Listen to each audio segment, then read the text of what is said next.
So tonight we're going to talk about the last topic, dissemination of your evaluation results. So if you are actually going to do the evaluation, then you've got to disseminate your results, okay? So if you think back to the CDC model for framework for program evaluation, the last step is then ensuring use of your lessons learned. So basically your evaluation results. So then it's like, how do you go about doing that? Okay. I will be honest, I have an evaluation plan sitting in my office. Plan, maybe results. I have a report in my office. I have one at home. One at home has been in a FedEx envelope probably 10 years. I've never opened it, okay?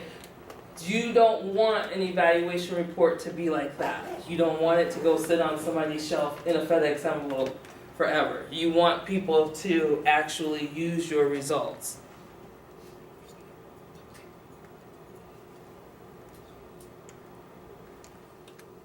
So your stakeholders, you gotta, gotta love it. So you think about who might be interested in your evaluation results, okay?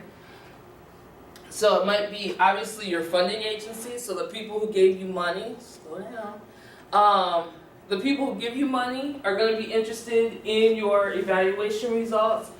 Even if you are just replicating an intervention, they're going to want to know what it is that you found, or what it is, not necessarily what it is that you found, but what is it that you did, okay?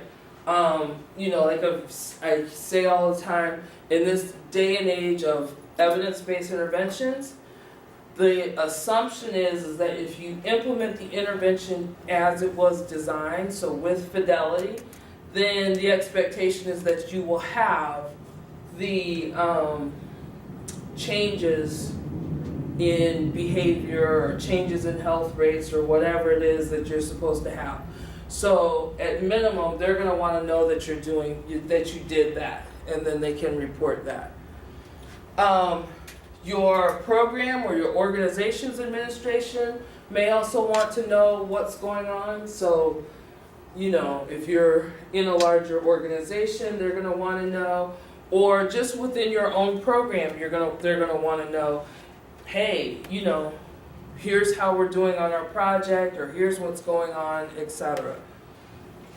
Your program staff obviously are going to want to know, your organizational staff, so you're going to want to report back, hey, you guys, this year we did really good, we had X number of people, we did X number of sessions, X number of people lost Y number of pounds, all of these things are evaluation results that you can report back and to your staff. Your clients also want to know. Okay, so clients want to know, I'm participating in this program, woohoo, we did, the program did X number of things, or we decreased teen pregnancy, or everybody's learning, or something like that. All of these are things that you can report back to your clients. If you have an advisory board, or you have council members, or maybe you have your directors, your board of directors may want to know what's going on, okay? And, yes, everybody wants to know that things are going well, but your board of directors, your advisory board, you probably will bring them in, if things aren't going well. To say, hey, we have a problem here. What do we do? How do we fix this? The research and academic community also is going to want to know what it is that you're doing. Okay, if they are a part of your research, then obviously that makes it easier. But if they're not a part of it, there's no reason why people from community-based organizations can't present at APHA, at the American Public Health Association meeting. There's no reason why you can't present at the Nevada Public Health Association meeting, which is probably a little bit more manageable, doable in terms of travel and things like that, because the conference rotates from north and south. So, every other year it's going to be down south. So, letting people know this is what we're doing.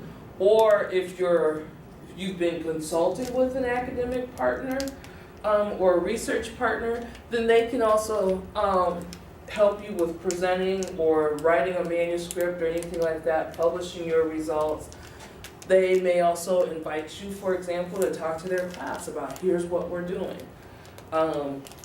Joanna and Brenda were in my EOH 760 class in the fall, and two of my former students came in and talked about the work that they're doing. That's a way of disseminating evaluation results for non-academics in an academic setting. And then the general public, okay?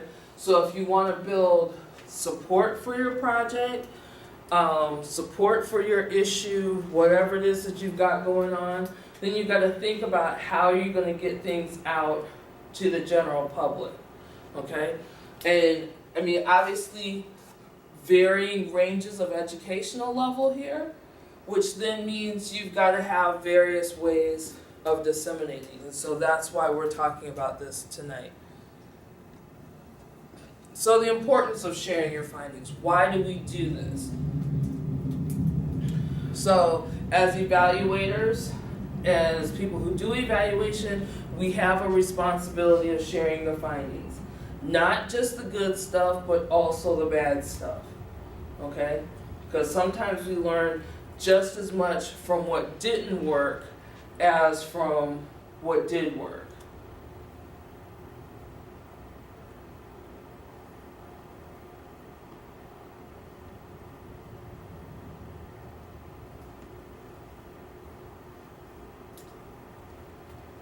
So, and of course, if you're thinking about it from an external evaluator standpoint, if you have a contract with an organization to do their evaluation, you are obligated to give them the results, good, bad, or otherwise. You have to give them the results. Otherwise, they could come after you for breach of contract. So keep that in mind. You have an obligation to share the findings. Next one. So you also want to guide future programming and policy formation.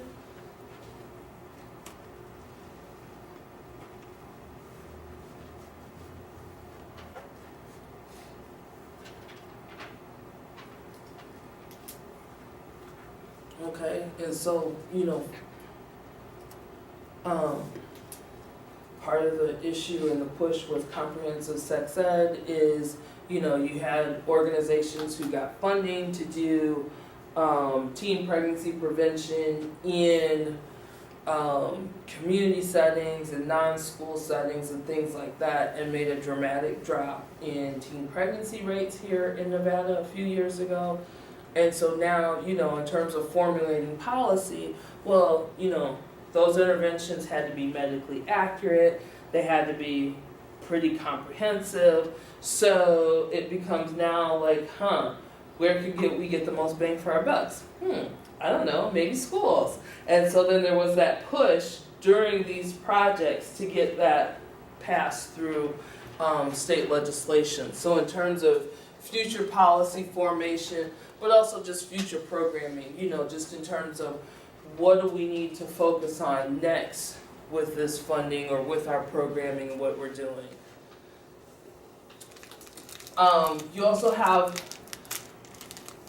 the importance of sharing the findings relates to responsibility to prevent misuse. So you don't want your data being misused, you don't want your target populations being misused and misrepresented. organizations, you don't want those misrepresented. So you want to make sure that your data is being used appropriately and saying the things that it needs to say. So some of you all will, like remember back when you wrote your program plans, and I said, how did you get to this conclusion? Okay?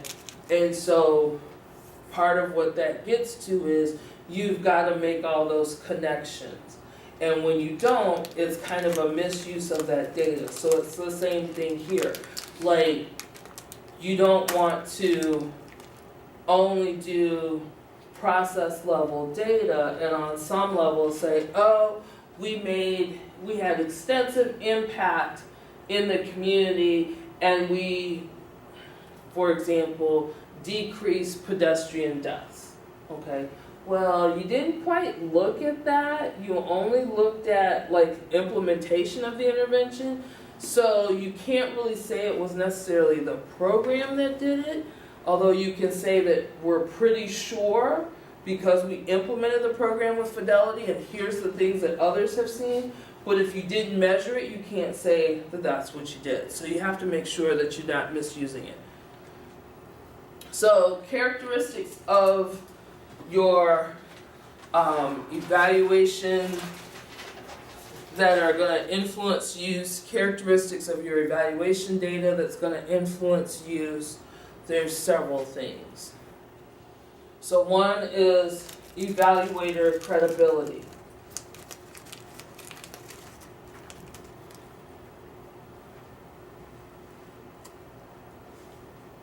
So this can be academic credibility, so people having, degrees. It's also experience, okay?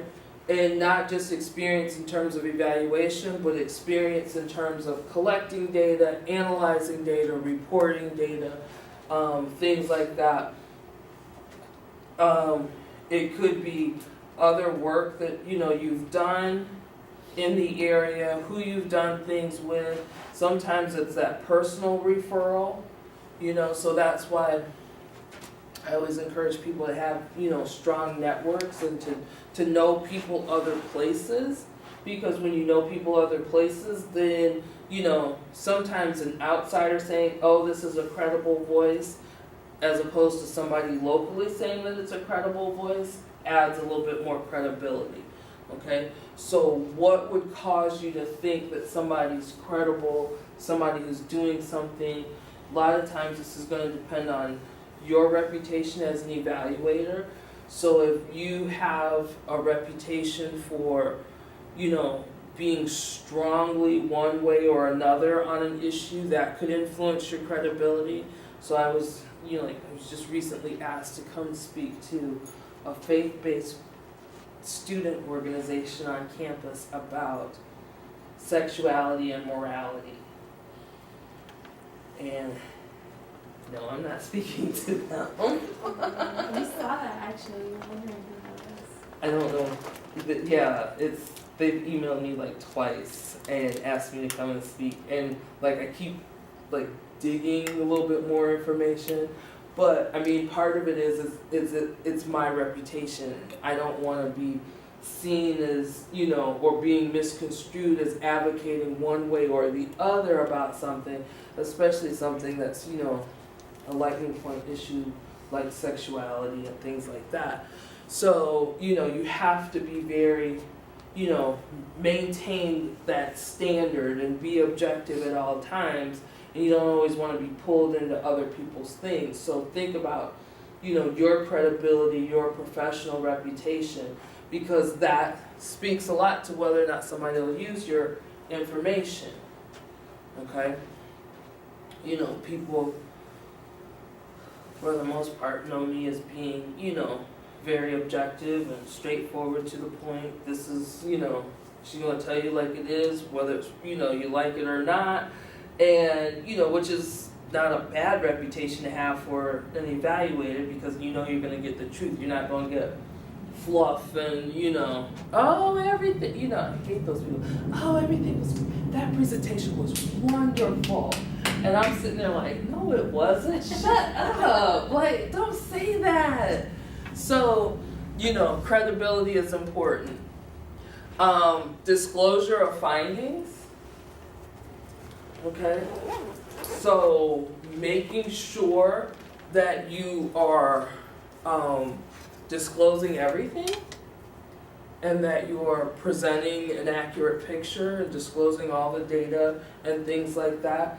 And also, part of it is in understanding what's going on. So I recently sat in a presentation where somebody talked about college-age men in California were more likely to have the meningococcal vaccination. So they're more likely to have the vaccination for meningitis. And they were like, ooh, this is like an interesting finding. And I sat there and was like, you were supposed to find that because colleges now require that you have the meningitis vaccination. Like you're acting like this is this big finding, but you should have found that. Like if you didn't find that, then that was going to be a problem. So, the disclosure of your findings is important. Clarity of your report and your presentation.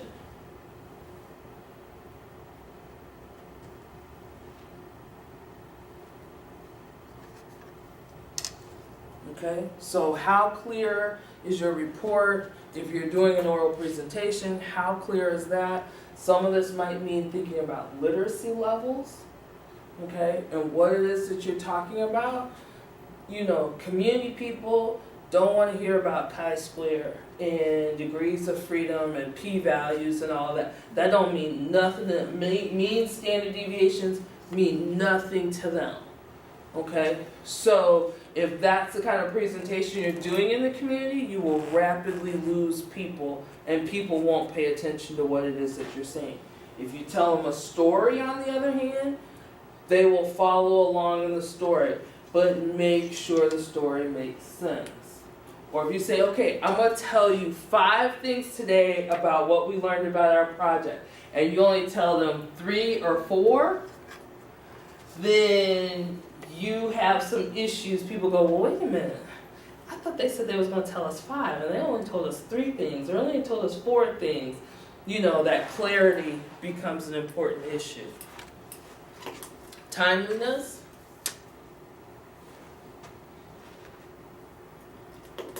Okay. Know that some evaluation stuff is ongoing. So like your process stuff is ongoing.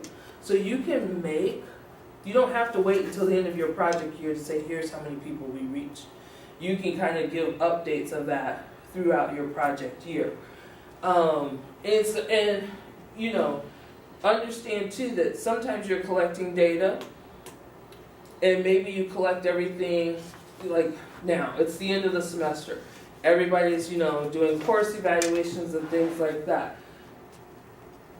Sending me my course evaluations next spring, the results of my course evaluations next spring is not timely, okay? Because by then, I've already taught the course again, so if there was something I needed to do, I needed to know that ahead of time.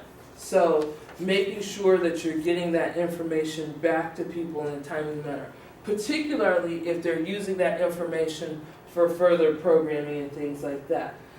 Going back 2, 3, 5 years later and saying, oh, hey, we found some evaluation data, let's go look at it. It's not timely and people aren't going to use it. Impartiality is also important. So making sure that there's no perceived bias in what it is that you're reporting.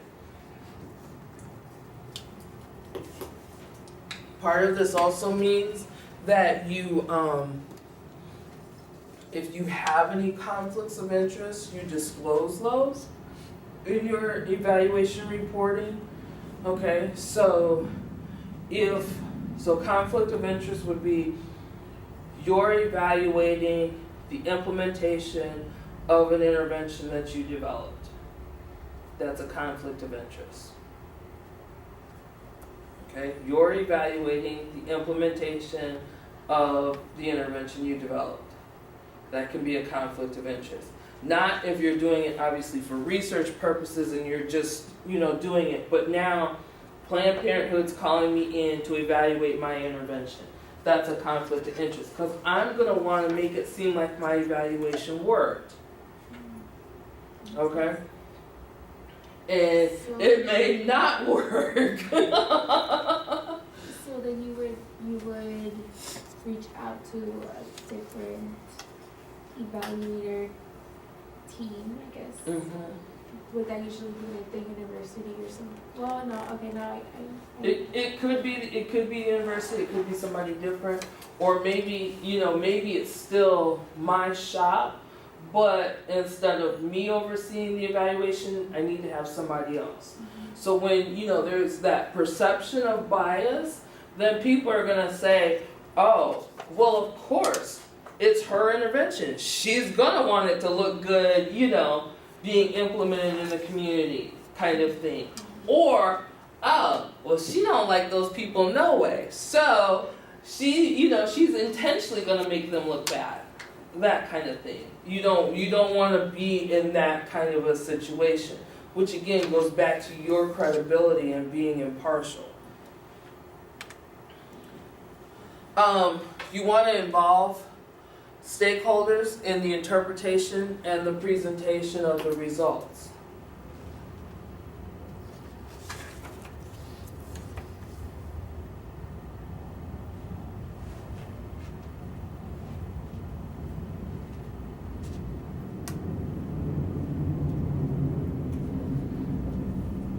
So, when I've done work, for example, with CDC, we have gone to CDC and said, okay, here's the evaluation results. What do you guys think? Where does this fit in? I will tell you, one time we did focus group with staff, including like the division director at CDC, and the funniest thing, the division director fell asleep during the focus group. Like, we're all sitting around, in chairs. Everybody's kind of comfortable leaning back in their chairs. And he went right to sleep during the focus group. So he didn't provide any input. And it was trying to, see what did they think about different things that we had done and things like that. So be mindful sometimes of who you bring to meetings because you never know what they might do. But you want to involve people in interpreting. So, you might run the data and say, okay, well, this is what we think is going on. This is what we're seeing. And they might say, well, you know what? Here's why you're seeing this, which is kind of what surprised me about the meningitis vaccination. Like this person wasn't from California, so may not have known about the requirement to have the meningitis vaccine among, college educated men. But the other people from California should have known that because they were from a university. So they should, they should have said that. And so that's another situation where, they could have helped with that interpretation of the data. Sometimes you go is what we're seeing, what's really happening, what's going on. So you might be asking program staff and they might say, yep, this is, we didn't realize it, but now that you show it to us, yeah, that's what's really going on. Presentations, you can also have them, I've done posters at APHA and other conferences where project partners who are non-academics have been there. I think that's always a nice look for your project. When we've done media things here locally, it's not just me on TV or on the radio. In fact, I usually try not to be, and to get, other people, and in some cases, when we've done the Teen Pregnancy Prevention Project, we even had students, participants, who were on talking about, the impact of the project and what it's had for them. or a pastor of a church talking about it, which makes it way more meaningful than me, the academic, standing there. And I think it kind of addresses some of this impartiality issues, because people say, oh, well, she's a PI and it's her money and, she wants it to sound good. Versus, a kid who's been through the project, or a pastor where the project has been implemented at their church saying, see, this is what it meant to us. That's more powerful and more useful to people. And then influencing the use, so the relationship between the evaluator and the intervention.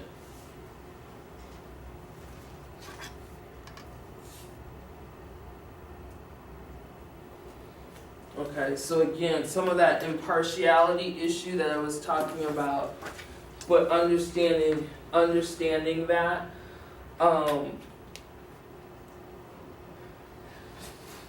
When I see this, I always think about one time I was involved with training on an intervention, and the developer of the intervention was actually in the training. So, like, the trainer's at the front, the participants are there, and then the developer is in the back.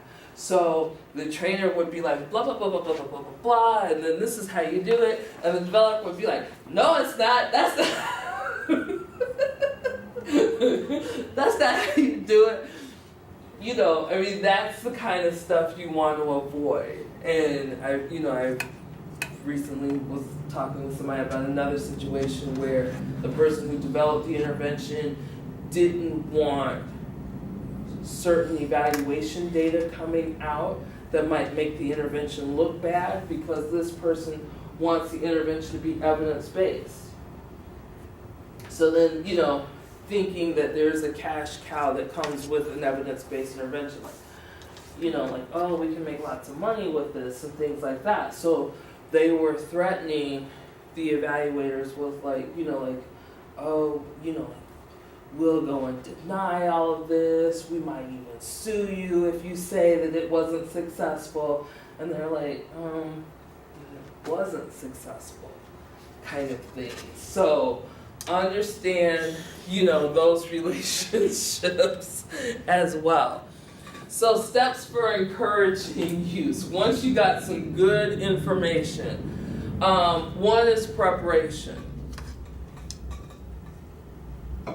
Okay, be prepared, and whether that means making sure you've got your data systems all set up, you've got storage for your information, your staff that's going to be collecting the information, make sure they're trained, make sure they're prepared. So if, for example, you're doing observations, make sure everybody's observing the same thing and seeing the same thing. How would CBPR be used in this? Or could, CBPR, community participatory based research, does that process influence this process here?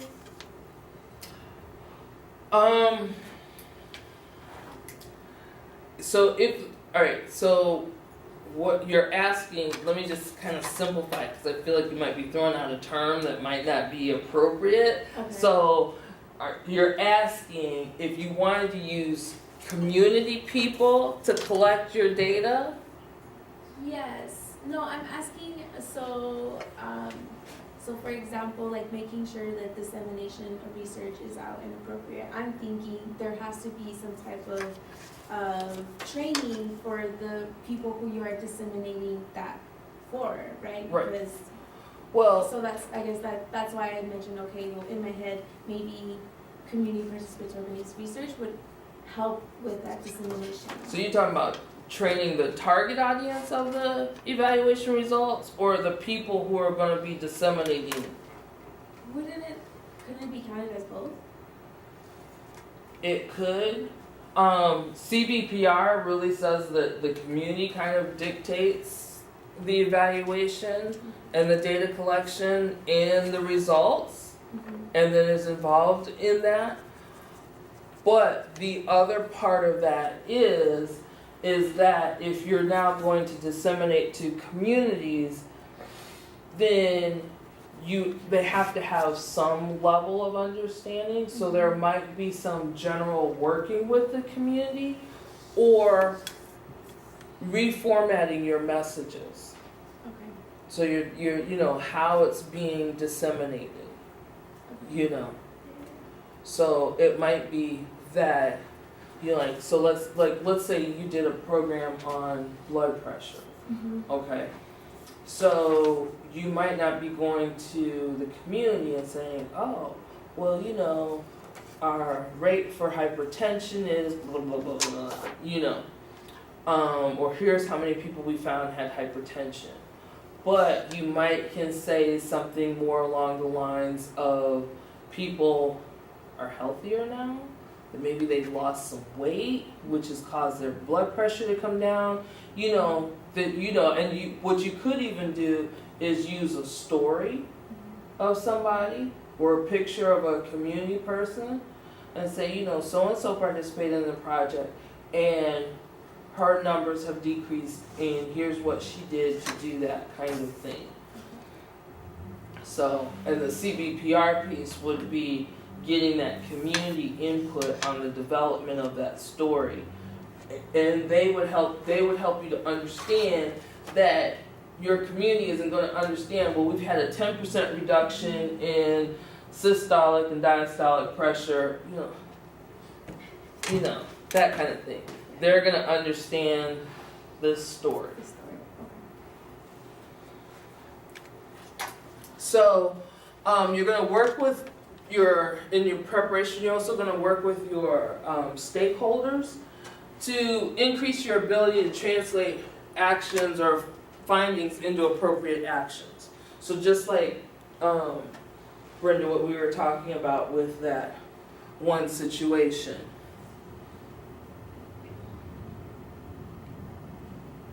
So if you are going to want this information used, then your stakeholders are going to be able to look at this and say, okay, well, here's how we use this, or here's what we do with this, or here's who we need to present this to, and here's what we can ask for based on what we found. So think about you think about your stakeholders. So if, if I were doing teen pregnancy prevention, then, Planned Parenthood would be a partner, or a stakeholder. And they might say, you know what though, TR, maybe you need to talk to National Planned Parenthood, or you need to talk to XYZ person who's running for state legislature, and they have influence on this, or XYZ congressman or whoever, they have influence on this. Or based on what you found, hey, maybe we need to move into another situation, another setting moving forward. So they can talk to you about that. So you can also have discussions with your stakeholders about the findings and how they might affect decision making. So some of those same kinds of things.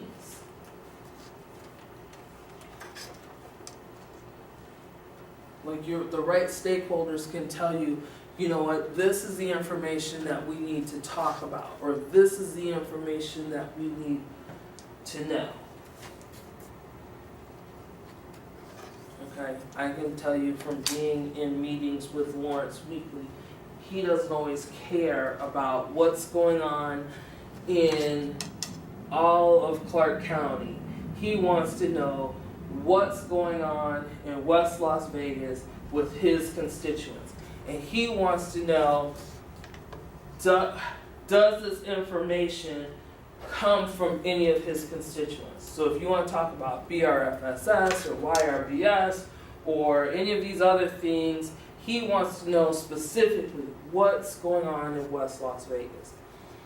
And the thing about going to him is, yes, he's going to be very adamant about that, almost to the point where I get you, Commissioner Weekly, I understand, okay, we need you to just kind of reel that in a minute, but he can also leverage, If you say, well, we can't access this information, we don't have this, blah, blah, blah, blah, blah, he can pick up the phone and call somebody and get what he wants or what he needs, or tell them, you need to talk to so-and-so, and then they'll take your phone call. So if you're, in a situation where you're not getting something resolved, something like that, as a stakeholder, he can do that. He also explore positive and negative implications of the findings with your stakeholders.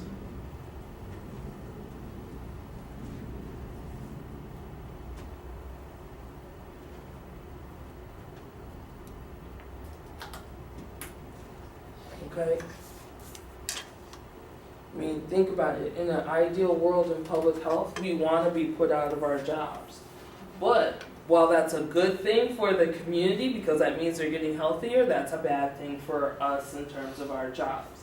So you've got to explore what's the positive and what's the negative, and how do you best present those, so that it's not one of those things with, oh, this community is really bad, they're really downtrodden, they have a whole bunch of issues.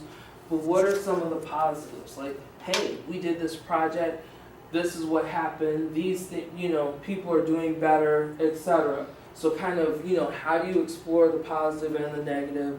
If there's something really bad that you still have to present, your stakeholders can tell you how best to present that. Sometimes that means it does get buried in a report somewhere, at least you've disseminated it, okay? Knowing that not everybody's going to read the whole report. So you've got to keep that in mind too. So the next step is then feedback. Go ahead and hit the next. So you're going to want to get feedback on your evaluation and on your results. So it's having discussions, getting feedback on the evaluation results is going to create trust.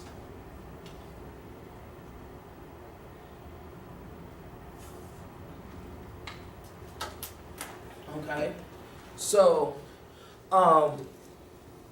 in working with stakeholders, particularly with communities, it's okay to say, I don't know. Say, I looked at this and I don't know. What do you all think? This is what the data says. What do you all think? What do you think should happen next? To say, I don't know. Okay? They still might look for you for solutions, and you can talk through some things. But, I think too often we as academics, we as researchers, we as MPH trained public health professionals, we think that we're supposed to go in with all the answers. And sometimes we're flying by the seat of our pants too, so we make up something, which is just as bad as saying the wrong thing. So, sometimes, trying to build that trust, it's having that conversation, it's saying, I don't know, or what do you think is the best way to deal with this? It's okay to say, well, I think we might do this, but I could also see where we might do this, and then let somebody else kind of dictate what it is, because then that helps build that trust. Feedback also ensures that stakeholders have an opportunity to comment on the findings as they become available.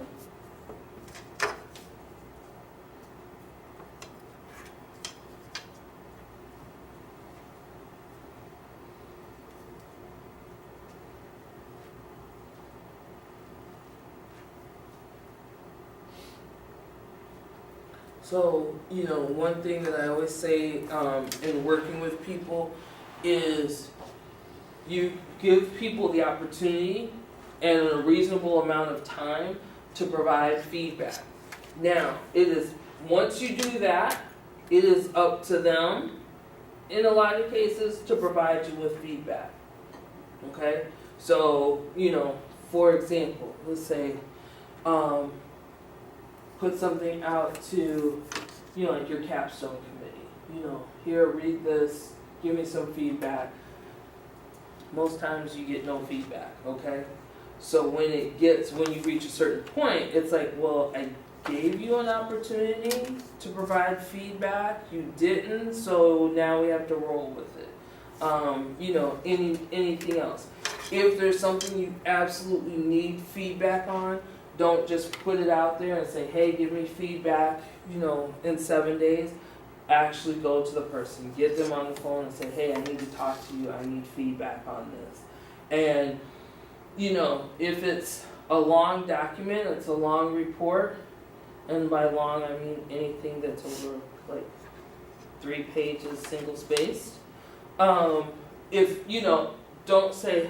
Don't go and sit in somebody's office and say, okay, now read this whole document and I'm going to sit here and you tell me what you think. That's not realistic. But you can go in and say, here's this paragraph, look at this, what do you think? Or you can send them an email, here's this paragraph, what do you think? Kind of thing. So that you're still getting feedback from people. It may not be on the whole document, but on part of the document. Okay? So Ty, anything that you want people to comment on, so if you were talking about making it available, tie it to process, intermediate, and long-term findings. So process findings they can do on a more regular basis. Intermediate, it won't make sure they understand that that's going to come about, at the end of an intervention, a cycle of the intervention. Something more long-term may come at the end of a project. So helping them understand that, but then knowing, so now if you are talking to them regularly on a process level, when you go to talk to them about intermediate level, don't bring up the process level, unless for some reason the process level has an impact on your intermediate. And when you talk about long-term, don't go all the way back to the beginning, because then they'll be like, how did we get here? What? I don't understand, particularly if they're not evaluators or they weren't involved in the planning. So feedback also ensures that the evaluator obtains insight from the intervention perspective about the evaluation results.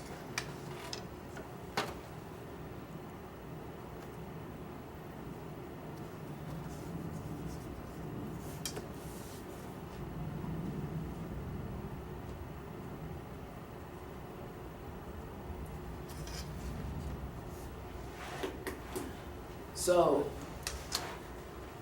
for example, getting feedback from your staff who's in the field implementing the intervention. Okay? They may say, oh, well, we understand why you're getting these evaluation results because we don't do blah, blah, blah, blah, blah. Okay? Even though they might have been supposed to do blah, blah, blah, blah, blah. Or they might say, well, you know what we found is, prime example is, we originally planned to do everything on tablets, all of our data collection on tablets, and now we're doing pencil paper surveys, and they're getting thrown in the back seat of Dr. TR's truck, and now they're all over the place, and they're a hot mess, and nobody feels like we can't sort them out. Like all we have is like this mass of paper. So that's why you can't sort things out like by site, for example.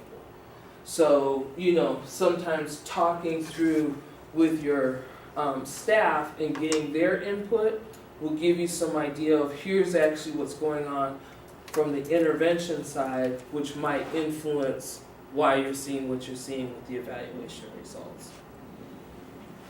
Next slide. Okay, so then follow up.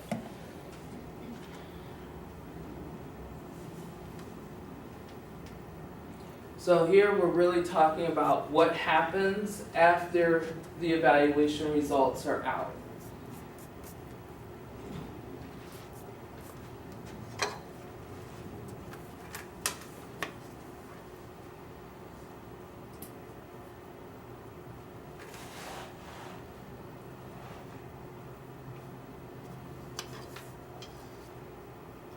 So it's, it's one thing to put, if you put an evaluation report results out there and you don't follow up, then that's a surefire way that they won't be used. Okay, because then people are like, oh, well, that wasn't, okay, that's just one more binder, put that on the shelf, But if you start following up with people and asking questions and other things, then that would help get people to use it. So if you do an active follow-up, then you're going to be continually involved in the intervention.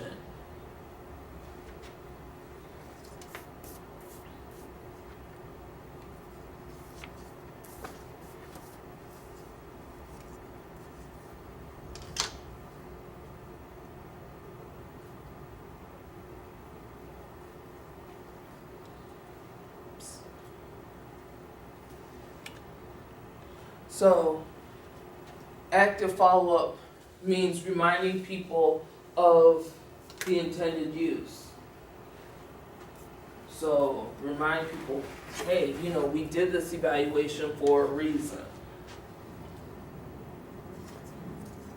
So, the planners may be sitting in a planning meeting and saying, okay, well, I think next year we should do blah, blah, blah, blah, blah.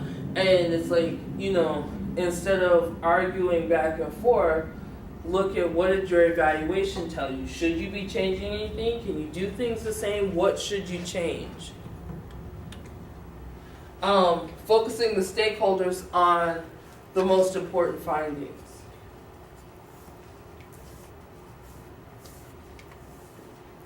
Okay, so in your follow-up, you're going to want to do that. And so that's not only just giving people an evaluation report, which, if it's 50 or 60 pages, or more, let's just be honest, nobody want to read all that. You don't want to. Let's read all that. Okay? So, you might do summaries. So it might be a bullet point or an executive summary, something that's going to do that. Or, like part of what you see nowadays is on like different websites, when they want to promote something, they'll have their, suggested social media posts. Okay? So just giving that to somebody reminds them of here's the most important points from what we did. And then discussing uses when making complex and political decisions. So if you're involved with people, you can say, hey, this is how you use this in making those complex political decisions.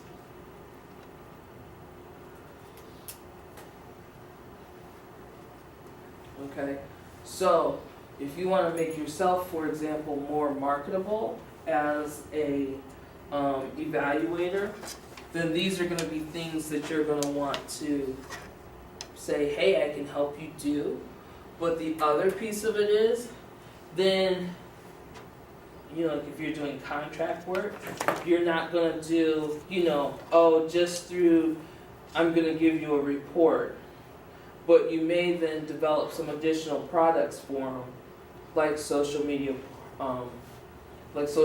posts, or like executive summaries, or tailored executive summaries, or bullet points that can be used as a part of the evaluation. So now, it extends your contract a little bit more money. It makes you credible because now you're giving them information that they can more easily use in that respect. So the next step is then dissemination. So you've done the evaluation report, you've done the follow-up, now to do the dissemination. So the dissemination is then the process of communicating your findings to relevant audiences.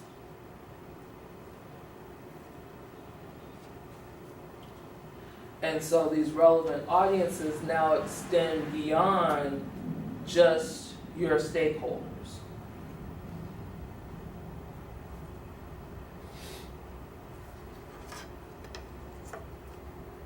Okay, and sometimes this is going to be these relevant audiences are going to be almost anybody who will listen to you talk about what it is that you've done.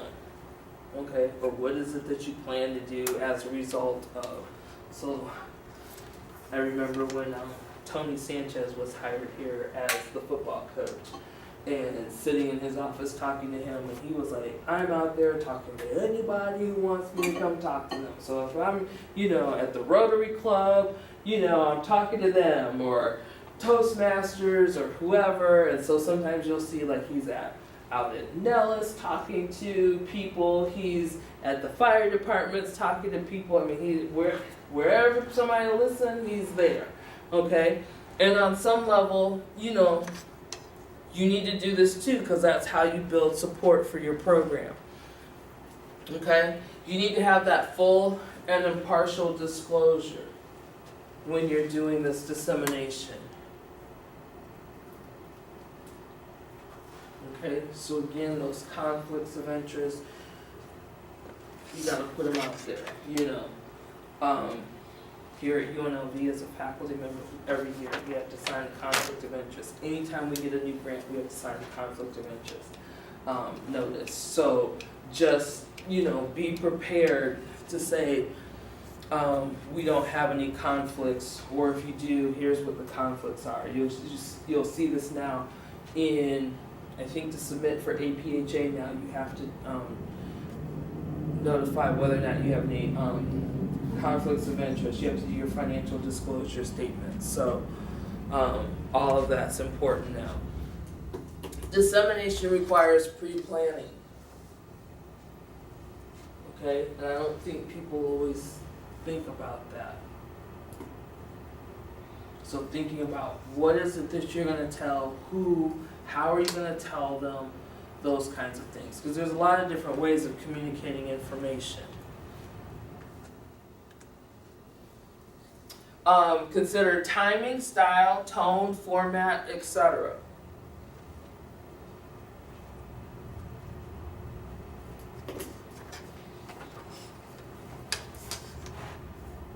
Okay, so with the work that I've done with HIV, with teen pregnancy prevention, etc., like World AIDS Day tends to be a pretty big day for communicating information.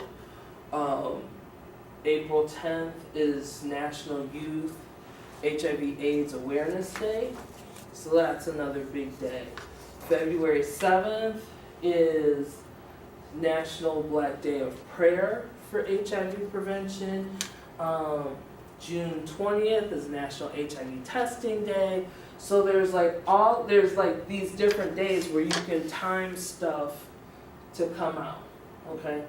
Think about your girl Beyonce and when she drops stuff, like the timing of it is always, it becomes a big deal. Like she don't be dropping stuff, like 12 noon, it's like midnight or 2 o'clock in the morning. It's always some time when I'm sleeping. I'm like, say what? Everybody's talking about Beychella right now, and I'm like, yeah, that completely went over my head. It went over my head too. I was kind of sad I missed it. Right, now you can't watch it, and yeah, everything. But even style, and how you're doing it, or the tone in which you're doing it, format. So, there's many different ways of doing things, pictures, low literacy, how do you deal with those kinds of things? All of that goes into thinking about just in general, like how are you going to communicate that information? So,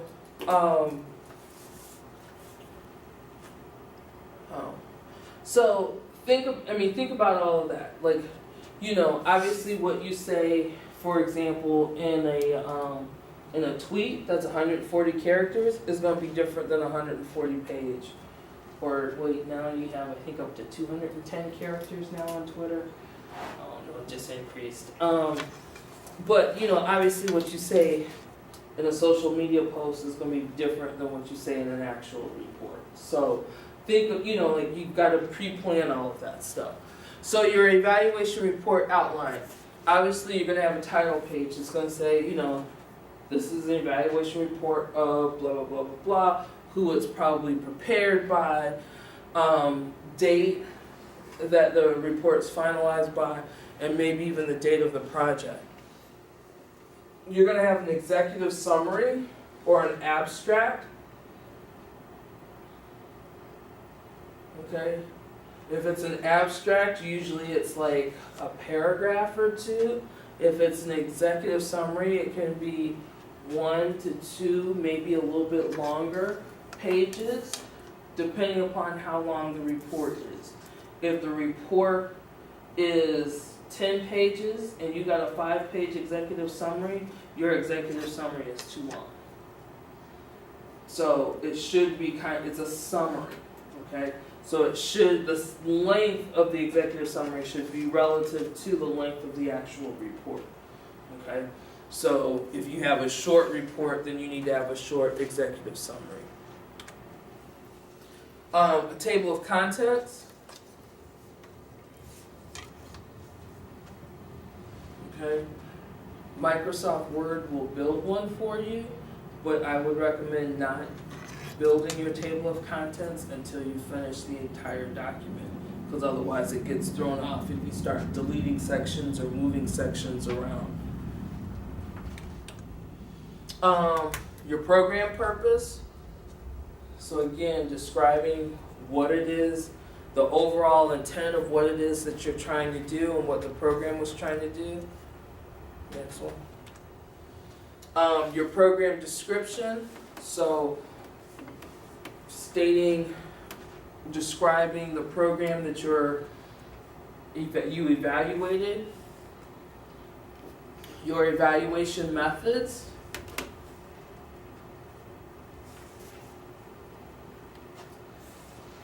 So with your evaluation methods, it's basically going to be a reflection of what your plan was. Here's what our plan was. In summary, don't cut and paste your whole plan in there. And then here's how we were analyzing the results, etc. And then your results. Okay?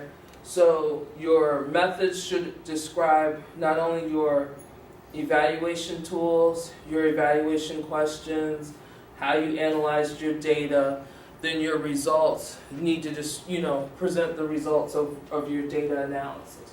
You should always have in your results something that describes the number of sessions of the intervention, or the number of people that you reached and who it was that you tried to reach. Like, describe the people that you collected the data from, okay?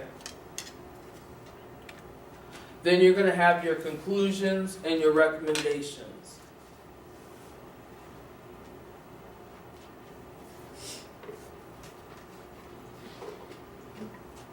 So the conclusions are not going to be a summary of your results. And they should, at any point, whether if it's your capstone or if it's an evaluation report, should never be a summary of your results. You pick out the most interesting findings or the most relevant findings, and you present those and relate them back to different things and maybe why this was relevant, interesting, and then you come up with some recommendations. Okay? So this part right here, this section right here, this is where you're going to really probably rely on your stakeholders or your program staff to say,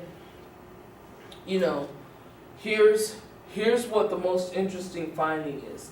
We didn't know this was going to happen.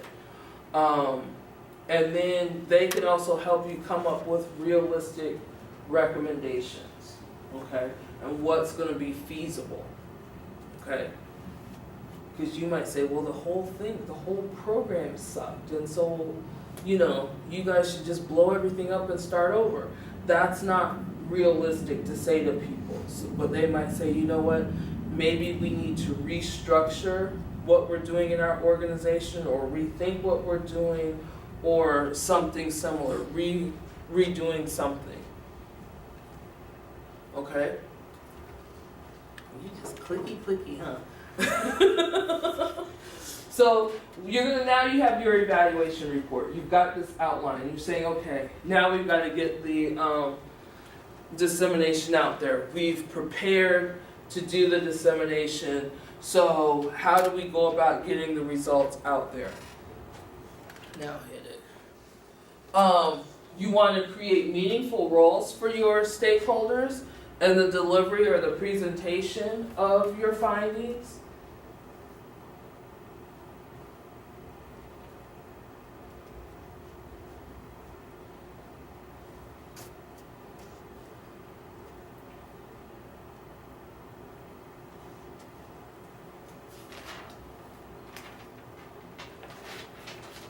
So what you might be doing is, like if you have your project partners or you have staff that you're having as your stakeholders help you, or clients as a part of this dissemination, like let's say you guys are doing a group interview on the radio, okay?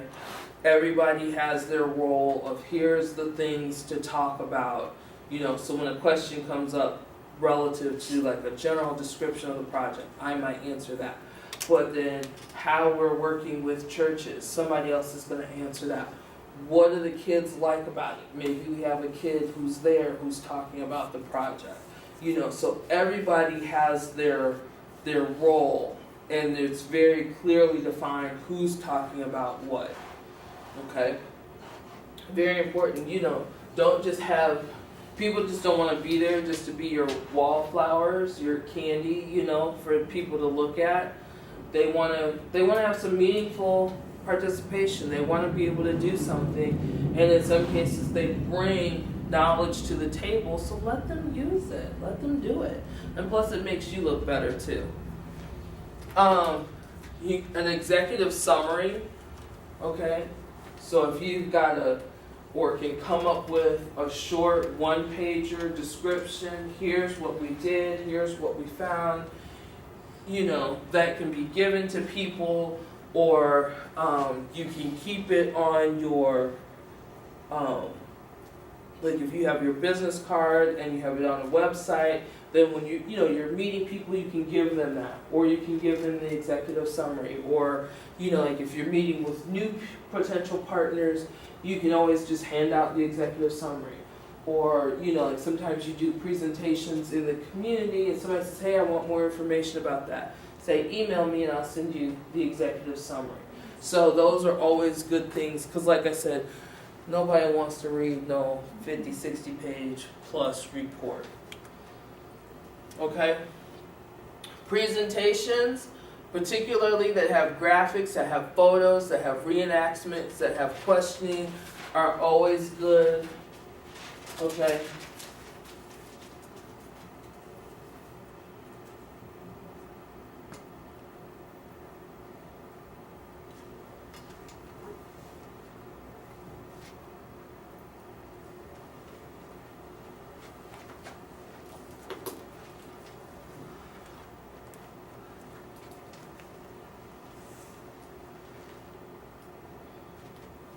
So you guys have sat through plenty of presentations where it looks like somebody didn't know how to use PowerPoint, copied off their old overhead slides and put them up, didn't have a picture, had a whole bunch of text, hard to read, blah, blah, blah. Okay, there's no reason why now you shouldn't be using PowerPoint and having backgrounds.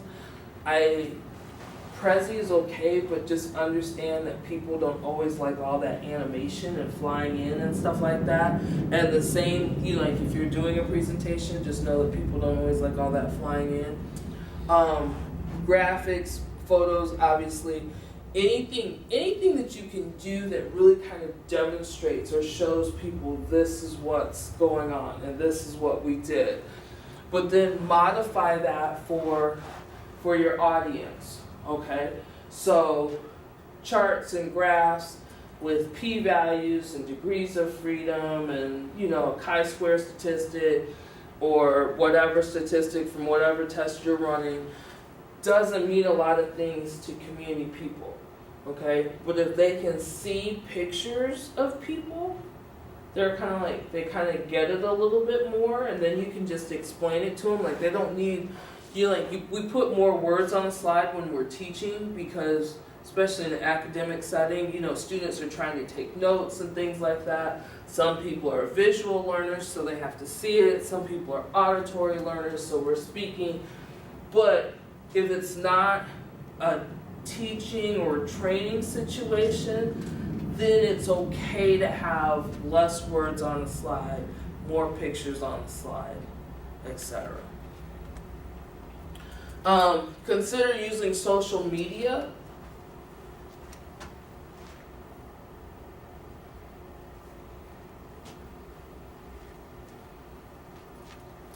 Okay, depending upon, especially if you're trying to reach younger people, depending upon your audience, like, if you're on Twitter, you'll see CDC, NIH, this month is Minority Health Month, April's Minority Health Month, so all kinds of things are on Twitter about that. They're also on Instagram, they're also on Facebook, those are ways that people are disseminating information.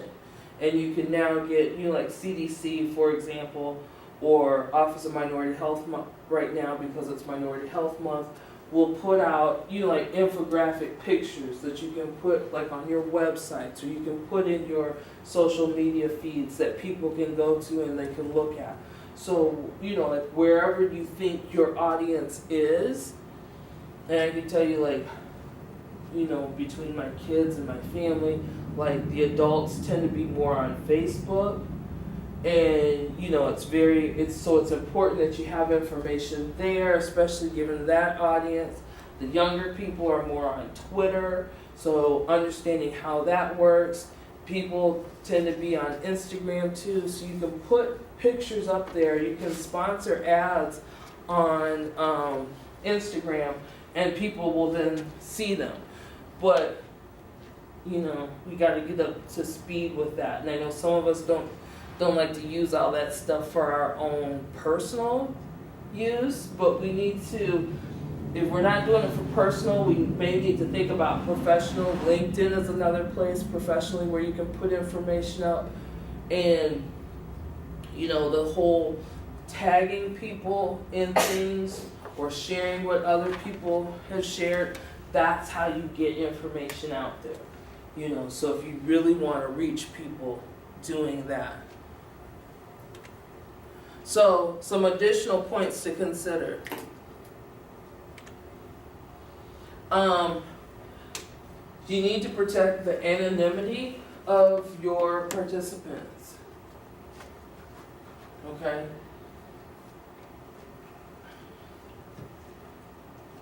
So when you're presenting your results, unless you have strict permission from that person, so unless Alex says, yes, you can use my picture, you can use my information, you really can't do that, okay? I can tell you as a journal editor, we got a manuscript one time that had names, like they were, like did a focus group and it had names, and we, emailed the authors back and said, we'll review this, but, before it goes to publication, you have to remove the names. And they were like, well, these aren't the names of the actual participants. So like, Joanna, it might have been changed to Susie, and Prescott might have been changed to Stephen. But it didn't clearly state that in the manuscript, and we didn't know that. So, and even if it did, maybe at the beginning of the results, you kind of forget as you're reading along. And so, first the authors kind of pushed back, and we were like, no, we want to ensure anonymity. Even, it may not seem like a big deal to you, like, oh, we changed Prescott to Stephen, no big deal, But somebody's going to read this and think they know who Stephen is, even though it, doesn't mean anything. So, when you have to do things with, where you've done like focus groups or something like that, it needs to be participant 1, participant 2, or in general, this is what the participant said. If you're going to use a specific person, so, like Alex, we have a picture with Alex with the chocolate milk, and she says chocolate milk is great, and, my kids love it, and, we just think it's the greatest thing since sliced bread. Then you need to have a waiver from Alex that that's okay to use, okay? Even in a presentation, okay? Because nothing is weirder, okay? I'm just going to say this. Nothing is weirder than getting a phone call or a text message from somebody. Girl, I was at a conference and I walked around the corner and saw your face on a poster, to which you had no idea that it was going to be. Or, it was actually kind of funny. One of our former students, her picture was posted in a conference, and one of our faculty was there and was like, they're talking about this student, one of our former students, that they helped mentor this person. And so then, the text messages started. Do you know this person? And did you know your picture was up here? And blah, blah, blah, blah, blah, blah, blah. And then I was like, oh, I know that person. They don't even, it was just like a mess. Anyways, now because this is all part of some NIH thing, it's like it's gone all the way up to NIH, like how dare you use my likeness for something. I don't even know these people, I haven't seen them in X number of years, blah, blah, blah, blah, blah. Be very aware of what you have permission for, okay? Even if it's a stock photo, you need to say that this is a stock photo. This is not actual participants. Google, there's a way that you can look to see which photos are used or unused on, when you search for photos on Google. Okay. Yeah. Because even when you search for photos, it doesn't even have to be of a person, but it could be of a thing or an art. If it's not credited or you don't have permission to use it, you can definitely. Right. It's that's what happened with Baychella. It's, seriously, because it was copyrighted information, all the videos, that's why all the videos started going down and things like that. Is there on? Yeah, I guess it was on maybe YouTube Live or something like that. And then people were, recording sections of it and putting it online later, and yeah, it all went down. So, just, be aware of that protection. If you're going to be taking pictures of participants, for example, making sure, when we've had young kids or young people, we stand in the back and shoot pictures from, to the front, so that you only see the back of kids' heads, so that they're not easily identifiable. If they're, if we're, for example, we've had TV crews come in, and shooting at sites and things like that, and we have to get permission ahead of time, because there's a whole bunch of stuff going on with people, and so, you have to be able to maintain their anonymity if they want it or if it's needed. Sensitivity of the information reported.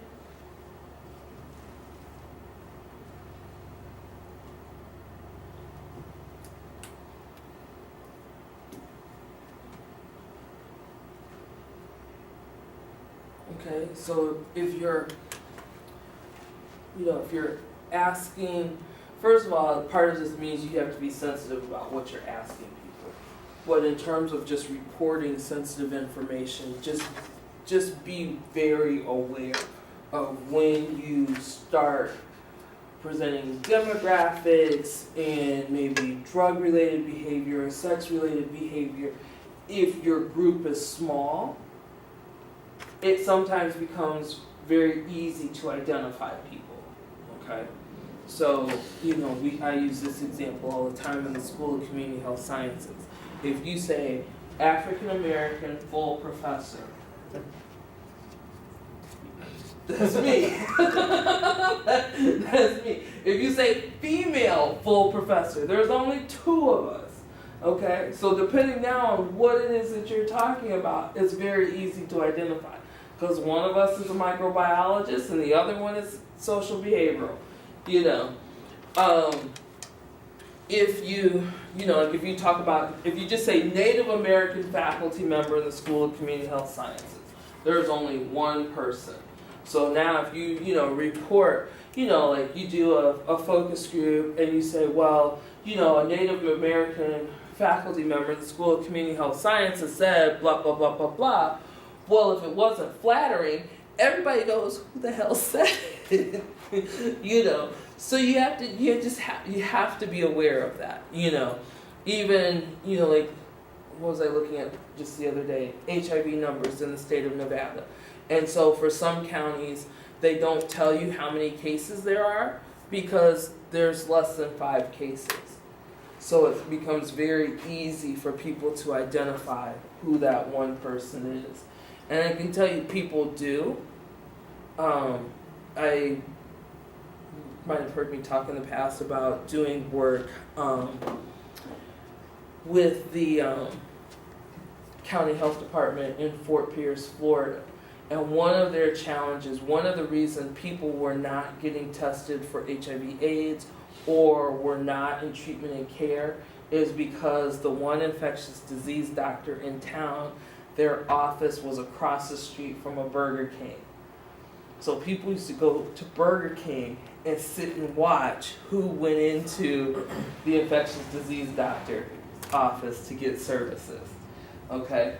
So, it's like, well, if you don't want somebody to know your status, then, and yes, even though the infectious disease doctors may be treating other things, people know, oh, well, they probably have blah, blah, blah, And so in that cases, and we saw this other places too around the state, is that people would go like down to Miami for services because nobody knew them in Miami.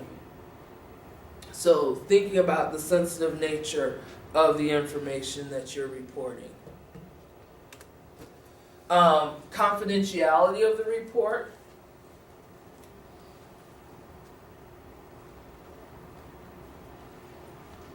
Okay, so is there a point where the report needs to be confidential? Is the information in there so sensitive that you need to have some kind of confidentiality of the report?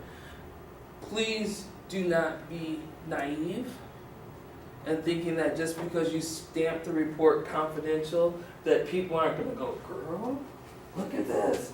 Ooh, did you see that? And then she goes, ooh, girl, did you see? And next thing you know, everybody's seen it, okay? So if you want something to remain confidential, stamping confidentiality on it or confidential is not going to get that. But think about who you're actually giving the report to. And, nowadays if it's electronic, do you have to do like some kind of password protection on the report so then, only certain people with the password can access it? Like in Google Drive, you can set it up so that when you share something, it only those people at this email address can look at it, kind of thing, or can edit. All of these are like little things that you have to think about. This past summer, I received a video, again, confidential, you can't share it with anybody, and there was a limited time. They were like, okay, like they would call and say like, okay, are you available to watch it now or like in the next 24 hours? And I would say yes, and then they would say, okay, and they would email me a link with a password that was unique to me, and then I had 24 hours to look at it. After that, I didn't have access anymore. So, there are multiple ways nowadays with technology to make things more confidential, more secret. One of the biggest things is only sharing it with the people who need to share. Having people sign confidentiality agreements will also help. Again, that doesn't mean, somebody's car gets broken into and they take their briefcase and that has the report. It'll, things can still get out, but just simply stamping confidential isn't going to be enough anymore. Objectivity. So be objective.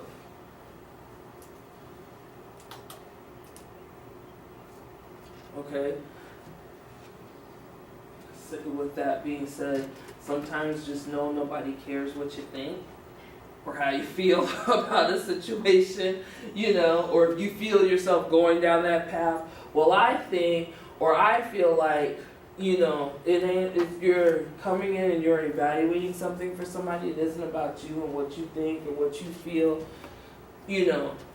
make it very clear that, like if you're talking to somebody about, the evaluation results, it's my opinion, it's not, based on the facts. Keep everything strictly to the facts. Don't be, oh, well, I think, and I feel, and oh, I wouldn't have done it like this, that kind of thing. Leave that out. Be objective with what it is that you're doing. So, as you can kind of see, we've gone all the way around to here. Okay? So, this is the CDC framework, which you guys have seen, we've talked about. It's kind of been embedded and interwoven into everything that we've done this semester.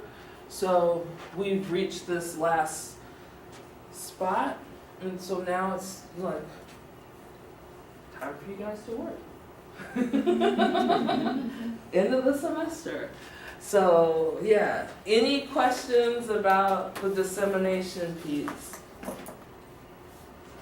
Okay, so in your evaluation plans, you do have to talk about dissemination. So think about your stakeholders and how you might disseminate information to them. Also think about just general audience or your target population or populations that are similar to your target population. How are you going to get information out about your evaluation to them? Okay. Any last minute burning questions?